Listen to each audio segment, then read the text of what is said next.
freeze.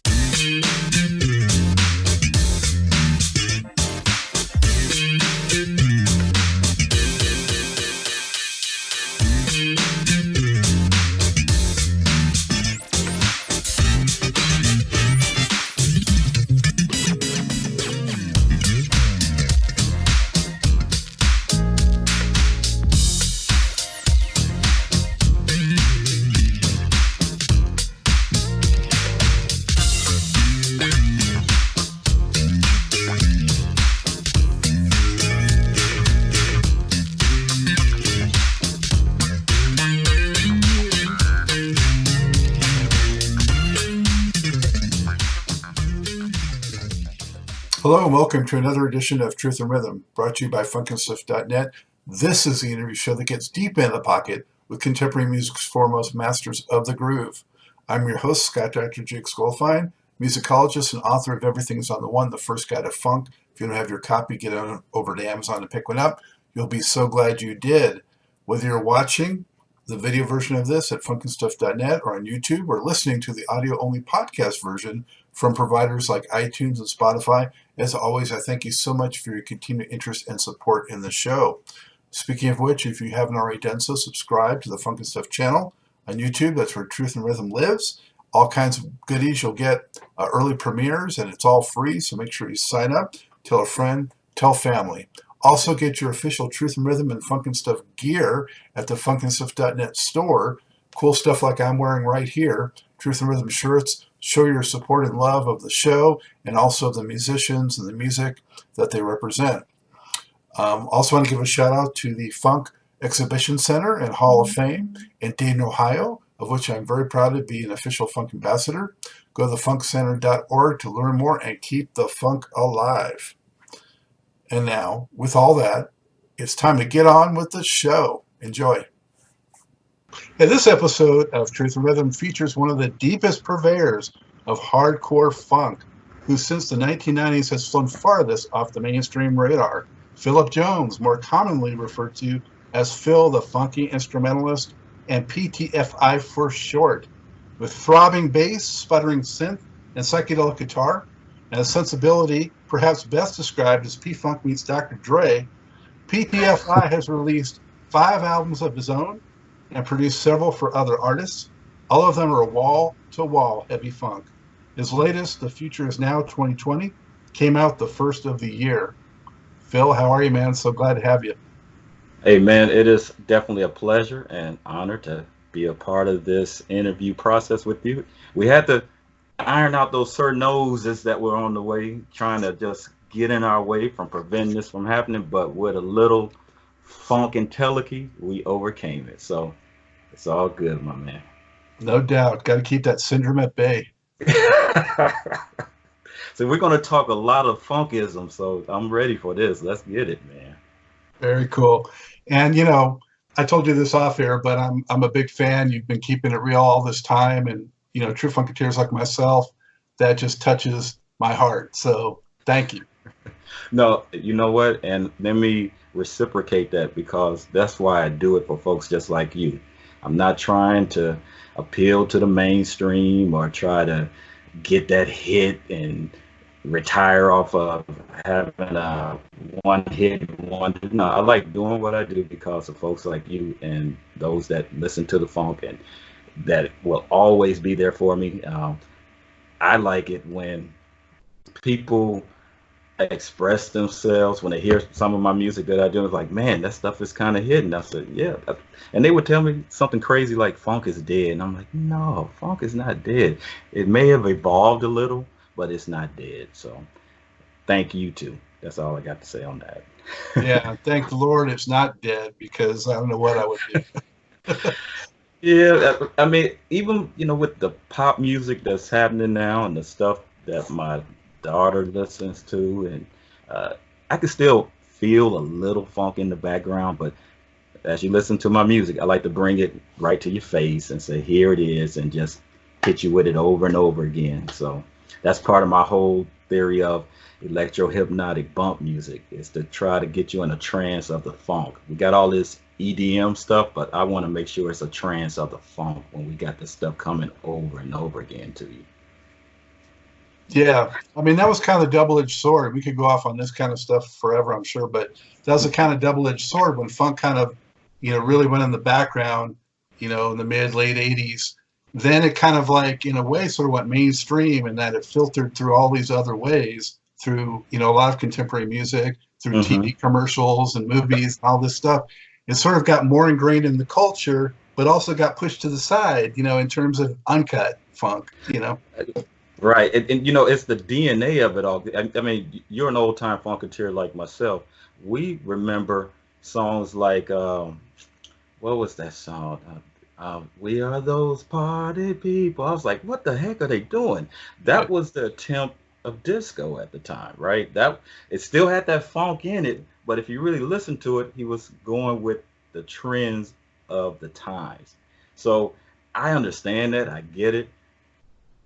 As we go full circle, another good 40 years now, you still hear that funk. You might even hear a little disco in some of these things too, but that funk is the thing that just stays on top of it all. Yeah. Yeah, yeah. That's my take on it. We'll get That's more. We got a definitely my lot to take. unpack, Phil. So I'm looking forward to it. Where? So you're from the Bay Area originally? Is that Well, I was born in Atlanta, Atlanta, GA, but we've been in California since I was 8 years old. So I was born in Atlanta, but raised in the Oakland. And man, there was so much funk happening at that time. I didn't know what to do with myself. I got an early start with the music scene. I mean, my parents at the time were just playing all types of music from Curtis Mayfield. I would have to sneak and listen to those Richard Pryor albums. I don't know if you know anything about that, but yeah, I yeah. was exposed to the music at a very early age and started playing. Took up drums when I was what in third grade. Then morphed into playing the trumpet all the way through junior high school, and but it all changed when I got a guitar. I was like, whoa, that just it just opened up another world to me. Just being able to play melodic bass lines, melodies, all within that one instrument. So, and that was about when I was in the ninth grade. So from that time on, it just started to expand and got into keyboards and just kept on going and just kept on going. And lo and behold, the funky instrumentalist was born. um, Well, you were in two areas. I mean, just deep with funk. I mean, Atlanta and the uh, Bay Area both have such deep roots in funk. So oh, absolutely. We had Sly over here in Oakland and Larry Graham, and the inventor of the thump. I mean, Mr. Graham is something else. I know we always talk about Mr. Brown, but I always like to say Mr. Graham because it's a deep respect for what he did with the bass and just took it to another whole level. Just like Jordan did with basketball, I think Mr. Graham did that with the bass. So, no question. In Atlanta, I mean, groups like Cameo and Brick and uh, Brick, man, man, I remember when they were just trying to get it going, and when they got that hit, what was it? I want to say Doozy, no, Daz, Disco Jazz. Yeah, that man, the way they just came, it was just in your face, and that drum beat was just so prevalent. I was like, man, I'm proud of you guys. You just sounding really good. They really took it to the next level of funk. We needed it at that time too. that particular track actually still, just to this day, is one of my all times. I just never get tired of that groove. Never get enough of it, right? You can just get it on endless loop and just keep it going and going. Man, it's just some, and some songs are just like that. You can just listen to them over and over again, and it just kind of, get that hypnotic vibe going, and you're like, man, this is all right. I like this. Yeah, to me, when you find a song that cannot get played out, that is something else. Key with it not get played out because there's a lot of played out stuff out there right now. But we won't get too deep into that. So you're ninth grade, you're messing around with the guitar, you're getting into some other instruments and things like that. Did you have any lessons, or you just did it on your own? Or No, the only lessons, like I said, were with drums and with the trumpet, and learned how to read music back then. But like I said, I remember bugging my mom to get a guitar because I wanted to learn how to play the bass line from Flashlight of all songs, right? Which really wasn't a bass, as we all Yeah. know. That was Mr. Bernie Worrell, right? Doing his thing with that synthesizer. So, uh, but to emulate those sounds and get close to it and try to map it out, it just opened up my mind to other things to see how if you have something as solid as the bottom, the drums and the bass, put the rhythm on each side of the speakers, you can have a lot of funk happening. You know, as they say, you can free your mind and the rest will follow, right? So that's started doing that at a real early age. Yeah, you mentioned Flashlight. You know, that's one of those songs I still remember the very first time I listened to it because that record, Bop Gun, was the first single. And so that's what I heard on radio. And I got the album, Clones of Dr. Funkenstein, and it got to that Flashlight track. And I mean, talk about mind blown. That was just Okay, one of those ones. I got to do a funkateer check with you. So uh, Oh, Bob Gunn. Funkadelic. Yeah, sorry. Yeah. There- But I had Bop Gun right. the 45. I remember buying the 45, the Bob Gun. And I was like, man, what is this? This thing where they're hitting the snare on the 1 and the 7. That's kind of strange. And somebody's saying, yeah, what's going on here? But it was laying down the foundation for what was to come. One of the, to me, I'm not speaking on any other funk legends, but to me, one of the best albums of all time. So only 6 tracks, right? That's when you can do 6 songs and everyone was happy. But that right there, that album, it just went from that Bob Gun into the Funkadelic to Sir Nose was born. I mean, it just opened up everything. So that's my favorite all time Parliament.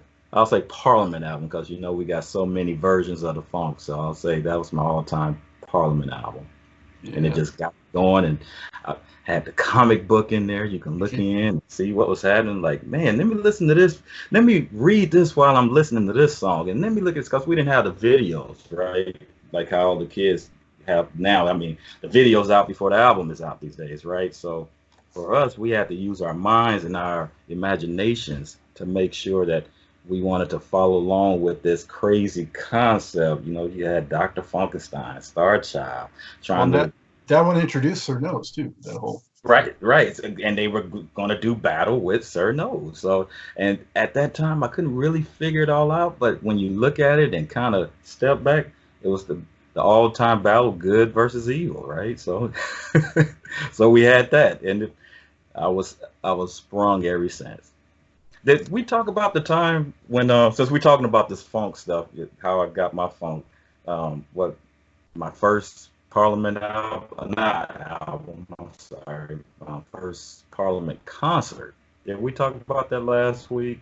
Well, you and I talked about that crazy trip you went to the Funk Fest. I definitely wanted you to recount that because, you know, that sounded like it was like a pilgrimage, you know? Oh, that's exactly what it was. But before that, before we went on that long journey,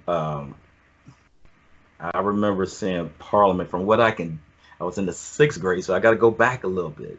I got to go to my first Parliament concert in 75 or 76 at the Oakland Auditorium. I think they called it something totally different. Now, it wasn't the Coliseum. This was the auditorium down by the lake, by Lake Merritt.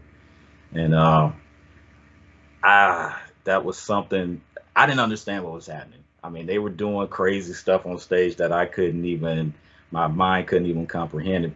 But that's when Tear the Roof Off the Sucker was the hit.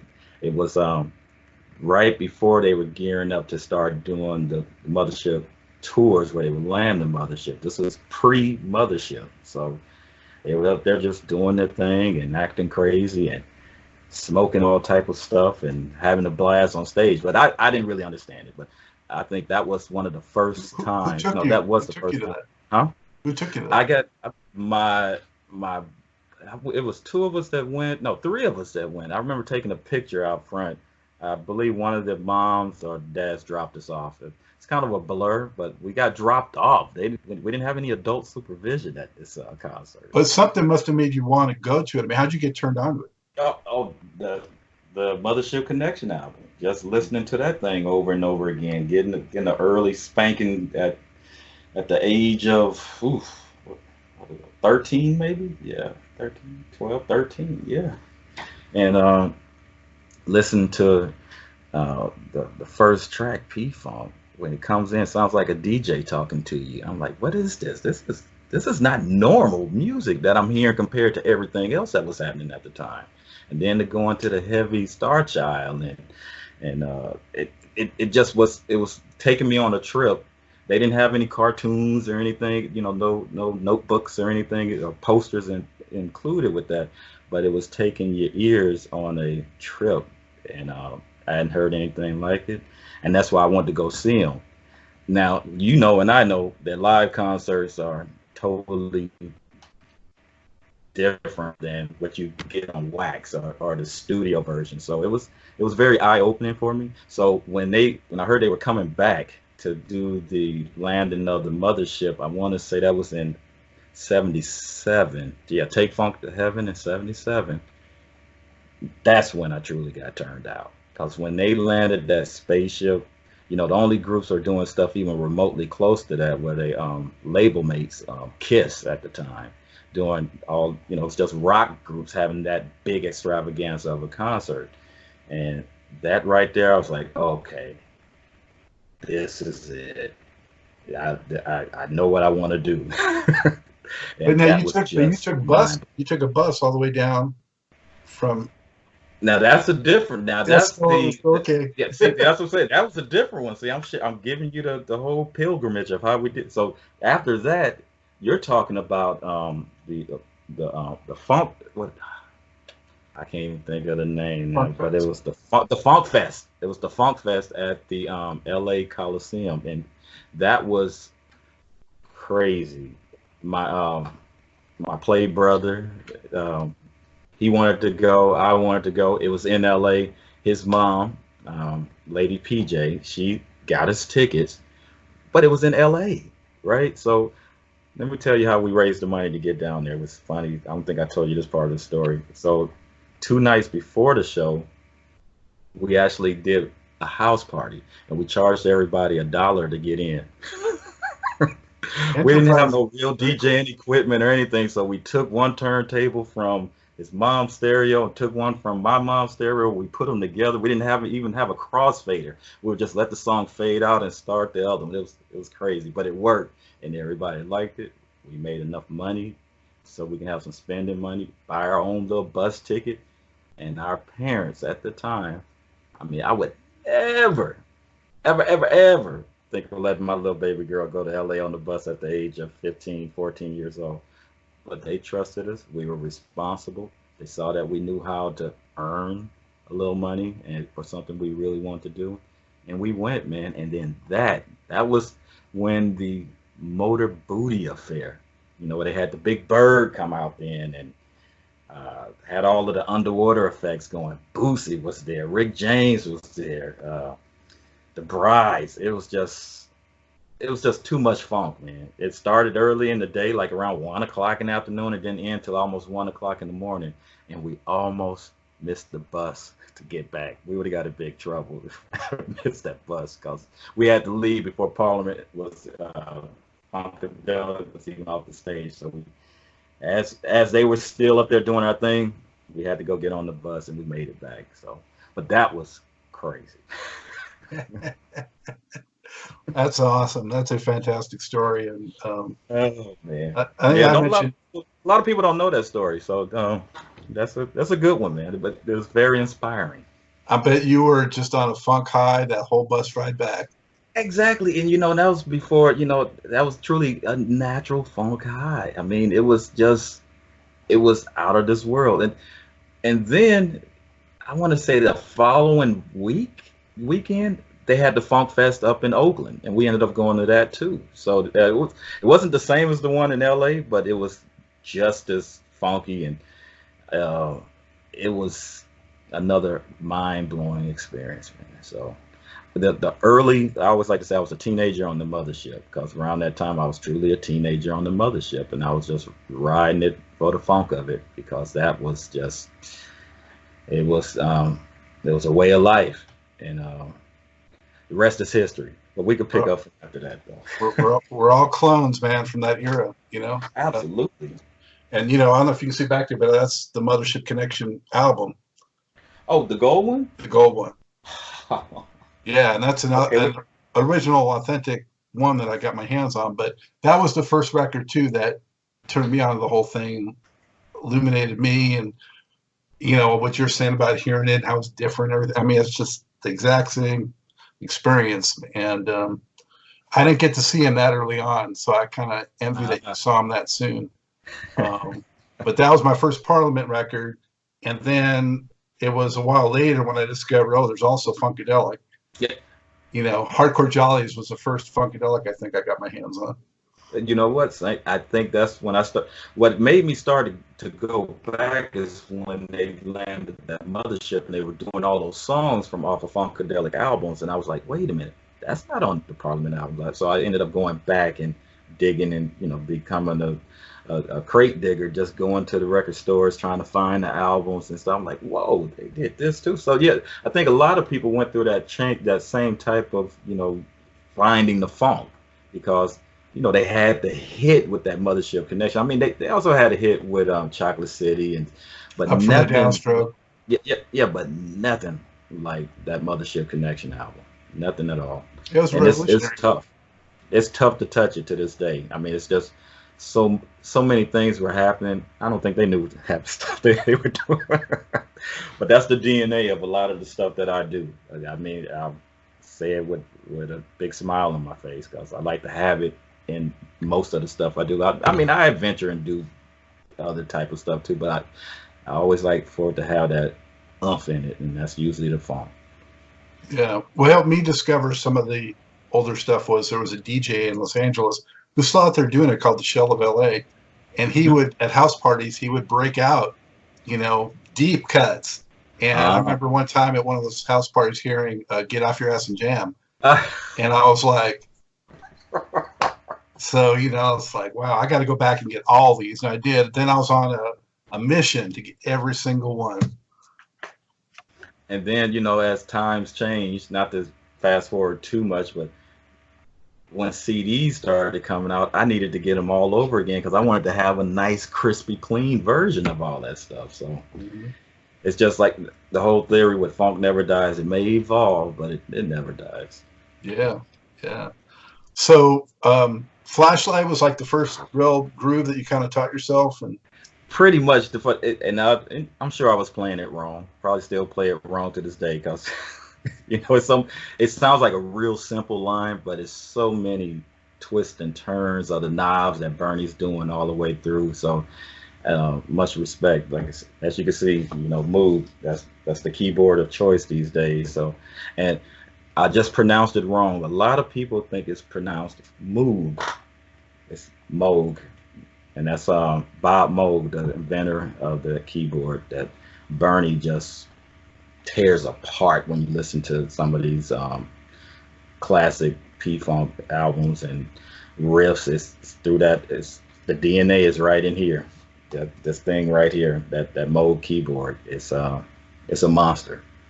I mean, it can get really deep, but at the same time, you can get all of those little inner terrestrial type sounds that you hear on some of my stuff. Of course, all the stuff that you hear Bernie does, it's a one-of-a-kind instrument. Yeah, I love that instrument, but especially what he did with it. And first groups like the Gap Band made a whole career out of that. Of course. They just took one little piece of it though and made a whole career out of it. That's how strong it was. So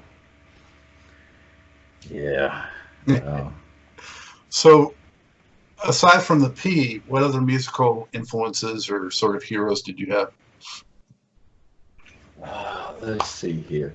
I'm gonna say one of my heroes, and he's actually in my little world that I'm in, Zootzilla. I don't know if you've heard anything from Zootzilla.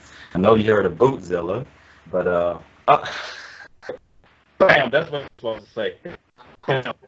Damn, PTFI. There you go. What are you talking about? Of course I know. Yeah, because That cat, I remember hearing his first song before I started to do his albums was Wolf Whistles and Cat Calls. That was actually a single. It was a cassette, if you will. That's how far back we were going, back in the 90s or early 2000s. And I was like, who is that cat? It sounds like the P, but I could tell it's not the P. And then when I found out Hampton was on it, I was like, oh, wait a minute. So it is the P. But it was somebody doing some independent stuff. And another guy that's in my camp, Dr. Illenstein, another clone, he introduced me to Zoozilla, and the rest is history. And it was just like, man, we have a bond so hard. He does what's called the funk whispering concept. So I'll send him a track, and instead of just having lyrics, a lot of people have music and they put the lyrics on top of it and boom, they're done. He actually listens and feels the track. I mean, literally. And what he told me is that the track truly talks to him, like a ghost whisperer, but it's a funk whisper and it's telling him what to say. When that cat told me he was doing that to my music, I said, oh man, we're going to be partners for life. So, and that's how we've been working pretty much. Yeah. So yeah, that's funny how you just pulled up the Well, that's how I first, became aware of you. And, I got that off the funkstore.com, Right. Yeah. Yeah, those are some good guys down there, the funk store, because it's hard to find funk. I mean, you can look and search, but if you want to just go say, let me just wade through all this other madness, let's go right there, and you'll pretty much find the new funk as well as some of the old funk, and then some funk that you can't find in any other places as well too. Yeah, and I mean around that time, especially in the like by the 90s, I was so hungry for actual, real funk. I mean, it was such a vast wasteland desert of lacking funk. George was only doing a couple projects, and Prince was help keeping alive, but he was off in different tangents too. Oh yeah, that's and that's what when you said heroes, of course I got my heroes like Jimi Hendrix, Prince, but those are all the known heroes. To me, my heroes are the ones that may not be in that known world, where like Zoozilla, they'll be like, oh, you mean Boozilla? No, I mean Zoozilla. I'll say Dr. Illenstein. They'll be like, yo, you mean Dr. Funkenstein? No, Illenstein. These clones of these superheroes, because definitely George is a superhero. Boosie, Glenn Goins. I mean, rest his soul, man. When he would just call on the mothership, it was a spiritual awakening. I mean, stuff like that. I got tons of those. And then even in the rap world, I got Shock G, who did some work with us back when we were trying to get our stuff off the ground. It's really too many to mention. I mean, it's 1,000 of them. But when it gets down to my little world, it's only you can kind of hold them in a couple of hands. Those guys right there pretty much stayed true to what they do. A lot of them got 9 to 5 gigs like I do, so they work hard by day but funk by night is what I call it. They put on their suit like Superman throughout the day, but then they pull off their sheet and get busy when it's time to get busy with that funk. So those are my heroes right there. Yeah. To name a few. But so then in the 80s, what was your life mostly like? I mean, you did some rap stuff, right? You really going back on me. Of course, the rap side of it helped keep the funk alive, because the you could call it the curse or the blessing of sampling kicked in. So a lot of folks started sampling, and going back to in the 80s, I actually started going down a different avenue. I started listening to this might make you laugh, a lot of new wave type stuff, from Devo to who else was The Cure, Thompson Twins, because I was tripping off of how they were using their synthesizers. Back then in the 80s, the synthesizer was prevalent more so than ever. And depending on how they would do their melodies, you can hear a little bit of funk in it still. A lot of people say, oh man, you're crazy. Yeah, but it would float on top. So Yeah. a lot of folks. I was just listening to, I don't know if you remember this group, the Buzz Boys. I think they were from LA. They were like a little Yeah. novelty act, and they were a little ahead of their time. They were talking some crazy stuff on their records, but I would groove to that, but I would always bring it back. I'm like, that's that planet, that's that planet. Let me see if I can incorporate some of all of this stuff into my universe. So that's kind of been my whole thing throughout the 80s. Yeah, we were really engulfed with a lot of new wave stuff. And you kind of sip it, or either you can get engulfed by it. We just kind of, I did. I just wanted to take what I could learn and keep trying to evolve the funk.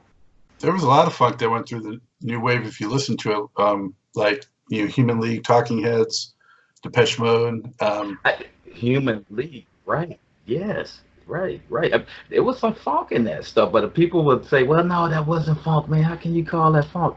I know it wasn't the P funk, but it was a different version of how the groove can be really hypnotizing with that beat and hitting on the one and coming with some of those nice claps. I know a lot of the 80s groups just wore out that clap. Prince was one of the main cats that wore the clap out, but I loved it, because he was showing that, okay, we got to hit it like this, hit it hard, and make it hit hard with the clap too. So yeah, but I would say during the 80s, yeah, Prince, the way he stepped into the scene, playing all the instruments, not having to worry about a band until it's time to perform or whatnot, that really inspired me too to say, hey, okay, you can do some of this, especially when home studios start to become more reasonably priced versus having to spend an arm and a leg to go to the studio and try to just literally go bankrupt trying to just do one song. So definitely Prince. He got in there and showed that, hey, if you got some skills and some chops, you can do it yourself. And he found out later that the being signed to Warner Brothers, that's another whole story I'm sure you know about. After a while, he figured, hey, I need to get out of this so I can be free and do my own thing as well, even more. So much props to him. Yeah. My top three, I don't think we didn't talk about this, Oh, but you got three? Okay, let's hear it. What's the P-Funk, three? Prince, Prince, and okay. the third one is a tough call, because there's so many that could go in that slot. But I mean, I could go from Stevie Wonder to Herbie Hancock to, Isley Brothers. I mean, yeah. so or Ohio Players actually. Yeah. See, and that's what I'm trying to get at. See, so we got all. I look at it as truly, they all have their own planets, man. They can pretty much hold their own. They got their own gravity. They got their own rotation. You can just sit there and just truly invent a whole channel just on them. And that's why I say it's really hard for me to just say, okay, well, that one. No, it's all of them. I like to take it all and just bring it in, because I never was one of the guys to say, you know what, oh man, that sucks, man, that's good. No. Let me tell you another quick little story that might make you laugh. I was at a wedding reception, and a song came on, and the people we were sitting at the table, some lady sitting next to me said, I hate that song. And the lady on the other side of me kind of almost started crying, right? And she said, no, I asked her, so what's wrong? And she said, that was the song we got married to. You see, so what necessarily moves one may not move the other, but it's the respect. Sometimes even just saying something as simple as that might hurt somebody. We got a lot of sensitive folks. I get that. But sometimes when it comes to music and anything artistic, it's all in the eye of the beholder or the ear of the beholder too. I'm always open to listen to different styles, just because, in different sounds, if you will, because it's all coming from, I don't want to get too deep, but it's all coming from the one, and it just kind of blooms differently to different folks. And I just thought that particular story stuck to with me for a long time, and I've always caught myself. So I pretty much, you won't never really hear me say, "Well, no, I'll never do that," or "I don't like that." Or that sucks. Yeah. Oh, that sucks. I mean, well, okay, yeah, for me, yeah, it actually sucks for me, but for someone else, it might be their theme song of their life, man. Yeah.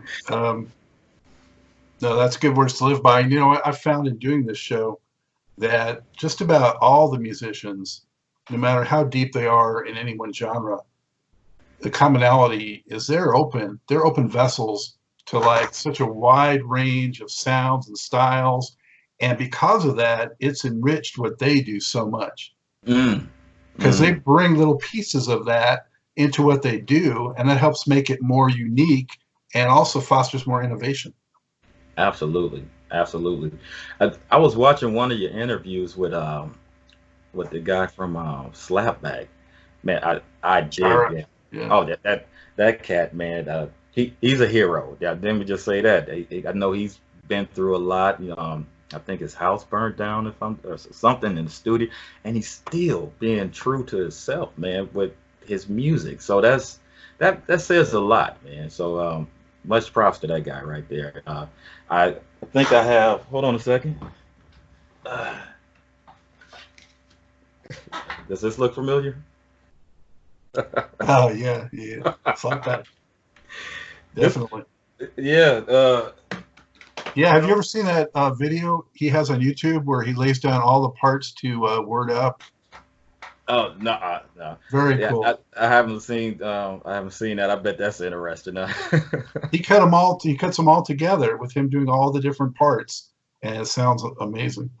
Oh, that's a talented individual. I really like his style. Like what he, you know, to me, somebody like that should have his own planet as well. He's one of those guys that's, has evolved and has survived with funk, if you will. Because I don't know if I'm not mistaken, he didn't really start off in the funk world, but he kind of evolved to it, right?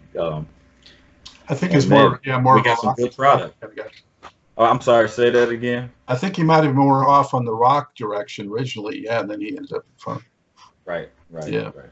Yeah, that was a good interview that you did with him. I was like, okay, yeah. When I saw that interview, I said, yeah, I got to get with this guy right here. He's all right. Appreciate it. So in the 80s, though, when you were doing that, and as far as rap goes, I mean, me too, besides the new wave stuff, I gravitated towards a lot of the rap because the funk was definitely coming in heavy on the rap side with people like Houdini and, of course, Run DMC, but Kool Moe Dee, the guys that were like actually using funk backing tracks, hmm you know? They actually were having some bands sometimes come in and play, especially on the Sugar Hill side of things. Remember that they had their whole organization where they hadn't started sampling yet, but they actually had musicians. And then you brought up Houdini, and this kind of ties it to that '80s funk. Thomas Dolby did some stuff with Houdini, and I was a Thomas Dolby fan as well too. I mean, not just with the Blinded with Science, but the way he was using, I want to say the Starlight keyboard, where it had this massive sampling array, way ahead of anybody that was sampling at the time. So much love out to Thomas Dolby, and if I'm not mistaken, I think even George did some work with Thomas Dolby back Yeah, then too. yeah. So yeah, and that's going back to what you were saying, how you just take bits and pieces and bring it all together to the one. So What were your aspirations? So, I mean, were you thinking you were going to score big in the music industry, or were you uh, kind of always thinking it would be this and I would like work a 9 to 5, or what was your mindset? the mindset I was going to be the next biggest funkadelic offshoot ever. That was the original mindset, but over time, man, um, life kicks in, and um, let me see, how can I say this? Yeah, life kicks in. Especially, I was blessed with my first son 32 years ago. So I said, okay, can I do this and keep a good income coming, or either say, okay, we're going to chance it and risk it over here and just say all or nothing. I didn't do the all or nothing. I started to develop in what I call the 3 L's. So you got family, you got finances, and then you got phone. Now the problem, what happens with some folks that I've seen, they get that order mixed up. Some get lucky and saying, okay, I'm putting funk before anything, or finances before. I like to keep them straight in that order: family, finances, funk, and it seems to be working out for me so far. I have no regrets. I love what I do. I love the people that I work with. I don't work with a ton of folks, but the folks that I do work with pretty much have the same philosophy as I have when it comes to taking care of the main three things that you need to do. And that's kind of the way I like to roll, and they roll that way with me with no regrets. But yeah, I really thought, yeah, this is it. I'm gonna build my own spaceship. I'm gonna shape it into the size of a star and have it come down on the stage too. I had all types of crazy ideas and dreams, but yeah, over time and when life kicks in, you got to make some adjustments and either roll with it or sometimes get rolled over by it. So I chose to roll with life. Hey man, being grounded, there's a lot to that, to live, your best life. And, you bring to mind sort of some common experience I had in that area too. I mean, because I was living in Los Angeles and ensconced in the music entertainment industry and doing all that. And then I got married. I had my first son. And you know what? I took about 10 years, basically 10 years off almost, to move and do the family thing and really make that a priority. And then after a while, kind of came back more into this, but that's got to be the priority. Oh yeah, and God bless the folks that can make it their own one and only thing. That's great. It's not a lot of folks that I know that in my universe, if you will, that can make some choices that don't follow that order. I've seen some tragic things happen when a lot of people put all the eggs in one basket, and it's not a good story. But those who seem to say, okay, let me prioritize and get it going in a certain order, seems to work out for the best. So very cool. Well, let's dig more into some of your albums. So that Zootzilla was the first one that you actually had your production credit. And as we go through these, I'm going to mention some of my favorite tracks. I hope that's okay. Bring it, man. Yeah. So on that one, Hot Spank. Oh man, yeah, the Hot Spank, Pimp Stew, and Monkey Woo. That's like that slow funk. You got the guitar in there. Man, that one right there, Zootzilla, myself, and then David Chaos, who he actually did some work with George way when we were all doing our demos at George every other day, just in here, man, here. But David Chaos, he was actually DJ / guitar player, multi-instrumentalist, if you will. And he's actually playing bass on that track. And man, when we got together, it first just started out as a groove because it was just us three. And by the second take, I mean, we didn't really do a lot of songs where we truly got together and did them all at one time. But that track was one of the songs where we truly got together like a band and did one take and said, okay, roll the tape now. And then after that one practice tape, that's kind of was the end product what you hear on there, and it pretty much comes out that way too, because that's one of my favorite tracks too. especially with Zootzilla screaming and yelling all on top of it. I love that mess. And then you already mentioned Wolf Whistles, but that was another one. Just that slow funkadelic style, kind of like pro-metal shit. Backwash Psychosis. Oh, absolutely. And see, and like I said, that was the turning key that got us all together, because Zootzilla pretty much produced that one by himself. He went to the studio, He got in touch with Kid Funkadelic. He came to the studio, and if I'm telling the story right, don't be mad at me, Zoot, if I'm telling the story wrong. Uh, there were some girls in the studio just sitting around, and he said, "Okay, I need you, you, and you to sit over here, and I need you to go da da da da da da da." He hummed it to him, and then, as you can hear on the record, that's exactly what happened. They came and threw it down, and the rest was history. It sounded great. Uh, but if I'm not mistaken, there's pretty much a lot of studio musicians that helped with that. The only main one that I know of that's not a studio musician was Mike Hampton.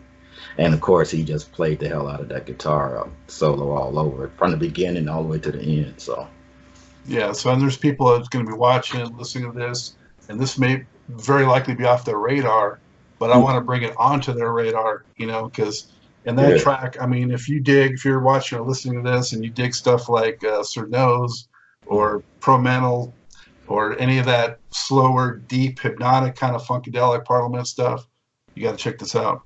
Oh And man, definitely, definitely. did you get to meet Kid Funkadelic? Not in that session. This was, like I said, that was before me and Zoot had even hooked up. But later, as you start going down, my history of records, yeah, we kicked it and hung out, and that's how he actually hung. He actually turned up on. Where did he show up next? Did he show up on Ill's album next, or it might have been my first solo one on Beware the Sample Troll? Excuse me. I want to say the next time we got together studio wise was over at Dr. Illenstein's studio, and he was hanging out there, and I said, "Man, I got a track for you. I want you to put some of your Kid Funkadelicisms on it." And he's like, "Yeah, man, no problem." And I was blown away by what he did. Just listened to the track about 2 or 3 times, and he was like, "Okay, I got it."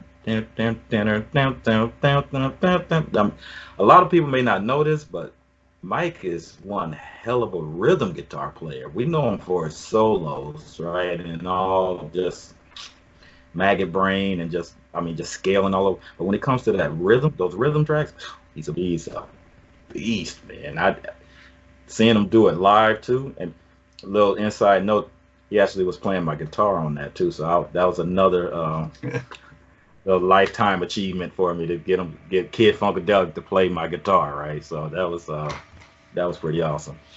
No disrespect to you because you're a good guitar player in your own right, but I mean, that must have, but Nah. Kid was always my number one P-Funk guitar player, because I think when I came to the P, he was really kind of the prominent one. Eddie Hazel had sort of already gone a little bit to the back, and Right. Mike Hampton, man. I'm wondering, when you mentioned his rhythm playing, was he playing like rhythm on a track like Charlie? See, and that's the magic with Funkadelic and Parliament. They never really mapped out who was doing what, when, where, and how. It just said the players and just threw all the names in there. So you really, at least I really don't know. But we got some funk heads that could probably tell you, "Oh yeah, on Flashlight that was Catfish." On this, I'm deep, but I'm not that deep. So I think Flashlight. yeah, I saw it's something. Yeah, right. So I just saw something on YouTube, just doing a little bit of homework before our interview for this interview. There's somebody that has a version of Flashlight on YouTube, and they say down in the comments, "Listen to Mike play the rhythm." I'm like, "Listen to Mike play the rhythm." So I clicked on it, and lo and behold, he's just doing all the triplets and all. I was like, "Wow, did not know Mike had that in him, man." I mean, I know he's great, but when you see some stuff going way back to 78, 77, way back then, because all I knew him for back then was, like I said, was the hardcore Jollies versions, just the screaming leads and just maggot brain just playing the melodic lullabies, as I call them. Yeah, but the rhythm, it was very surprising to see. And if you listen to that track on that we did on Beware the Sample Troll, you can kind of hear him plucking and doing this little thing on the guitars, man. I was like, wow, okay. it excuse me, and he does it with ease. I mean, it's just like out of out of nowhere. Just got to find the key and get in it, and he did his thing, man. That was a really, really nice session. Wow. But we kind of jumping around. I know you're trying to keep it, going in a chronological order, but sometimes I just gotta jump into the futures now, everything, and come right back to the past and get back again. So yeah, no worries. Well, the next record was Dr. Ellenstein. Listen, when I tell you about the clones. Oh, okay. So 2010. 2010. Okay. Yeah, I didn't mention, but that Zilla came out in 2004. So it took 6 years for the next project. Yeah. So keep in mind, then. So this is still when I was like, okay, we can do this. We could take this all around the world for the funk, right? Let's do this. So we started, excuse me, we started gigging heavily during that time. I mean, any little club that would have us, we would play it. I mean, Grant and Green, what's that other club? Z something or another. I can't even think of them. But we were just, if we can do a gig, we did a gig. Then we would get into the Battle of the Bands, and we were just kicking butt. I mean, tight, like Morris saying the time tight, but with funk, right? We knew just how to look at each other and say, okay, it's time to start, time to stop, hitting it on the one, hitting it and quitting. It was tight. So we kept doing it. We even played, I want to say, before then, did we? No, we hadn't did Long Beach Funk Festival yet, but that was coming up. But just a lot of gigging. I mean, and time was just flying by because it took its toll. George right now is on his 10th retirement tour, but he can he can do that, man. He can retire and come back anytime he wants. I mean, but for somebody such as myself, I prefer now truly the studio side of it because I can do it at my pace. It's not as much pressure, and I can get really creative in this world that I've developed of the music that I'm doing. But back then, the gigs, I mean, it was fun, but it was also kicking my butt at the same time. I mean, I was also what you would call band leader. Even though we were doing it under the title of Zoozilla, I would be the one with the arrangements and making sure we had this part, making sure we had the right amps and the right wiring, the right mix. It took its toll. I mean, I wouldn't trade it for anything, but it was tough. Learned a lot from it. Really not looking forward to doing any more gigging anymore. It'd be tough. Would you play guitar on those shows or what? I was doing the multi-instrumentalist thing. Some of them it'd be bass, some it'd be guitar.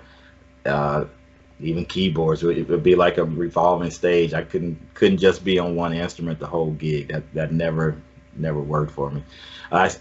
Later, when I started doing some shows with Ron Cat, I don't know if you're familiar with Ron Cat Spearman and their whole Catdelic thing.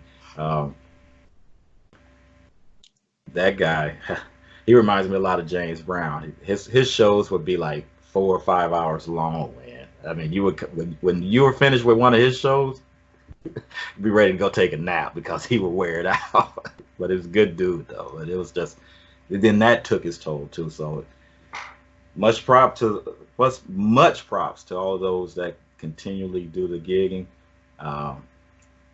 Man, but I'm going to say, just tip my hat and say, I'll come see you at the show. How and when did you come up with the name? Which name? Phil the Funky Instrumentalist. Phil the Funky Instrumentalist. How did I come up with that name? I don't even remember. I think I was just sitting saying, what can I call myself? Because I want to do some solo stuff. Because when did we really? You know what? No one's never asked me that question. I think it just came to me. I couldn't even tell you. I was looking at something and said, let me just become the Funky Instrumentalist. couldn't really call it. It just came from out of nowhere and said, "Hey, that looks good. It's kind of long. I may have to cut it down eventually." So now it's PTFI just to for short. But yeah, that one just came from out of nowhere. No one said, "Hey, you know what? You're an instrumentalist and you play funk. So hey, how about funky instrumental?" Yeah. Just came from out of nowhere. I see, Phil, on your notes, or the notes Mhm. wherever these came from, the notes I have. Mhm. One gig open for George Clinton back in the day when you were doing those shows. Studio Z. That was the name of the place. I was trying to remember the name of the place. It's Studio Z. Now that was, man, that was fun. Opening up for my all-time funk Uncle Funky man, George Clinton. Jeez, that was that was in San Francisco. I remember it was a cold, rainy night, but man, it was so funky in there, and getting to play in front of George and the rest of them. And that's when we just had Zuzilla, the first album. We were doing some tracks off of there, and man, it was we got a really good reception. People were yelling and screaming. It was that was one of my all-time highs as a player, as a fan, as of the funk. It was just that night I'll never forget. It was pretty awesome. Even it was packed in there too. I mean, people standing room only, and I mean, you couldn't hardly move, but you could see people, just into what we were doing. It's pretty awesome. Did you get to mingle much with the band, P Funk? No, no, because we opened, and I believe there was another act, and George, that he didn't really show up until it was time for him to, get his way up on stage. But that was back when he was doing whenever they would do Atomic Dog, they'd have people come up on stage. So I was able to get up there with him when he was doing Atomic Dog, and Zook came up there. So that was really a memorable moment in our funk history. Never will forget it. So our next record in 2010 was Illenstein, which is a strong record. I mean, I really like it. The title cut, Dr. Illenstein, with is a really fun revisit of Funkenstein, updating it. And I'm just going to talk about a few tracks, and you can jump in if that's cool. Okay. Electric 3 with Shock G. Okay, so that's actually Electric Eel. Yeah, I know the one looks like eye looks like it, so it's Electric Eel, and that's with Shock G. Now, I've always been a fan of the Humpty and the Close Ties, because when you talk about bands and rap groups, he truly blended the funk like no other rap quote rap group had ever done. I mean, you got a lot, like you said, Dre would use some funk stuff underneath, but the stuff on top was super hardcore. With Digital Underground, he kept it more to the funk side of it versus the hip hop hardcore side. And what I love about Shock is that he had his two personalities. He had Humpty, and then he also had Shock G. So Shock G could be the smooth Casanova, and then you had Humpty Hump with the big nose, which was to me his version of Sir Nose. And I tell you, just working with him opened my eyes up of how talented he truly was, because he's a keyboardist extraordinaire. I don't know if you ever seen him do any of shows when he actually sat down. Oh man, he would sit down and get behind the keyboard and just do his thing. Hold on. Well, I'll say I remember when I got Sex Packets, when that first came out. Very impressed. Yep. See, and it would sound like he was doing nothing but sampling, but when you really listen to some of that stuff, you can hear it was some sample tracks on the bottom, but he would come over and just, when he says piano man play, and the chops that guy had on the keyboard is just really, really nice. Of course, he was responsible for one of the some people would say some of the best rapper of all time, Tupac. He was from that camp, so he knew how to keep it funky, but also knew how to tap into the street. And Dr. Illenstein was really close with him. He wanted him to get him on the track. He played the instrumental track to him. He said, "Oh man, no problem. what do you need? I'll come there and set it up. And so one night he comes over, literally goes in my backyard, pulls out a pen and writes the whole thing. So he comes back upstairs, goes into my mic booth, and just starts putting all these pieces together. And I mean, that was one of the hardest engineering jobs I've ever done because it was just so quick. He would just say a part, double the part, triple the part, go back, add the chorus. I mean, it was doing it in like record time. I couldn't really keep up. I would have to say, hey man, slow down in there just a second. Let me catch up to you over here. Because the one thing that an engineer, which is what I'm by heart, that's my real love too, is engineering tracks and producing folks. Is you never want to mess something up when somebody's in your booth giving you some true great stuff. So you don't want to say, "Oh, I didn't get that." that could really ruin the vibe if they're over there just giving their organic heart and soul, and then something on your end isn't right. So he really taught me and showed me you got to be on your game when it comes to engineering anybody, because he was just all over the place. Much props to Shock G. Wow. I hope to have him on this show one day. Mm.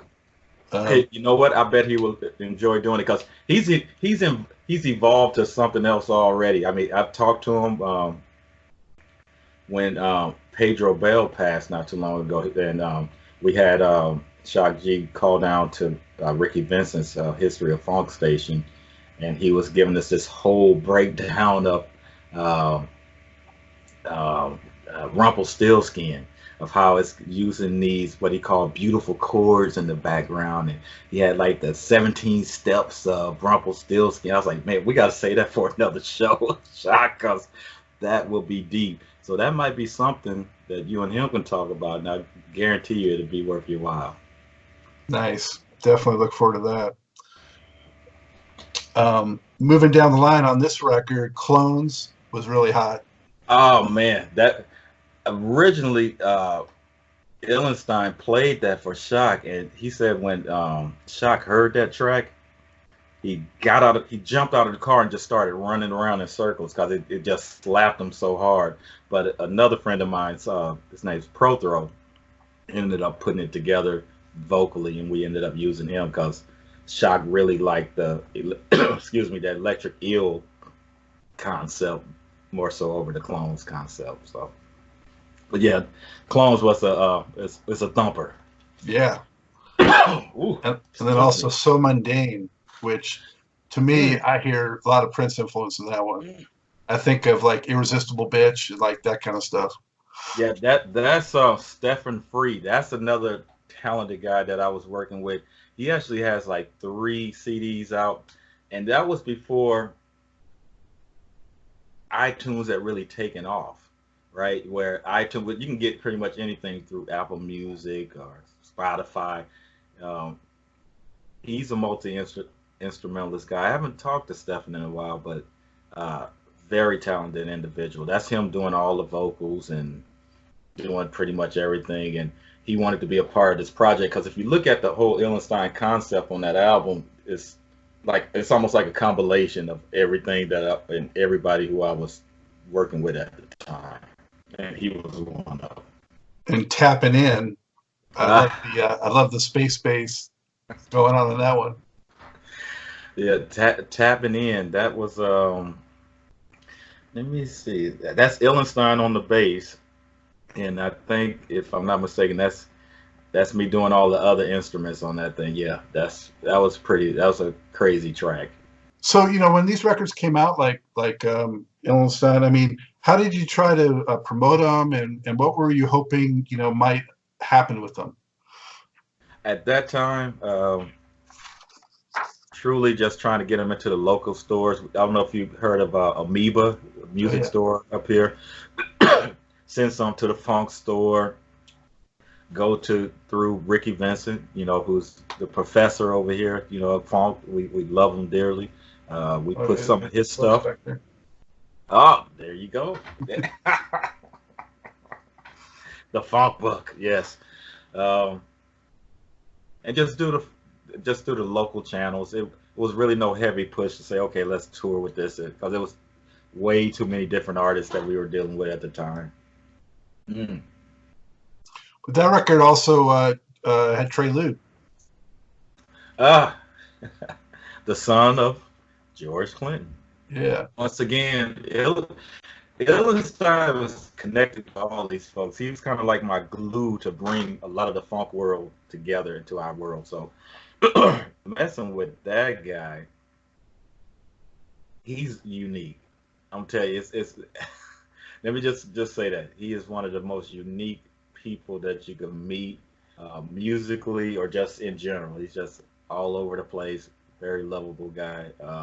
That track was actually recorded. Which one was that? Hey Tracey, right? On that album. I remember I did the bottom track. Ill took it to our other buddy. His name was Rob Poole. He plays bass with Ron Cat. And they did the vocals at that. And when they brought it back to me, I had to clean it up a little bit. But man, I was like, what the heck is this? And I love that when I give somebody something and they do something that I wouldn't even think the direction that they would go in. And when I get it back and it's just, if it can blow me away, I was like, okay, we got to use this. This is great. Let's put that. Matter of fact, I think we even end up, is that the last track on that album, if I'm not mistaken? It is, yeah. Last one. Yep. After that, you just got to drop the mic and say, okay. Done. But Trey Lude is something else. He's a unique individual. Some people think he's a lyrical genius. And the way with the voice and the way he doubles and triples stuff, he's son of GC. I mean, what more can you say? It's in his DNA. Definitely. That his album, what was it? Drop the Line, if I'm not mistaken. Yeah. That was a sleeper. A lot of people didn't know about that. But that was hidden. That album was something else, man. Yeah. Well, Drop the Line's a cool track. I like Rooster on there too. Mm. Hit me, yeah.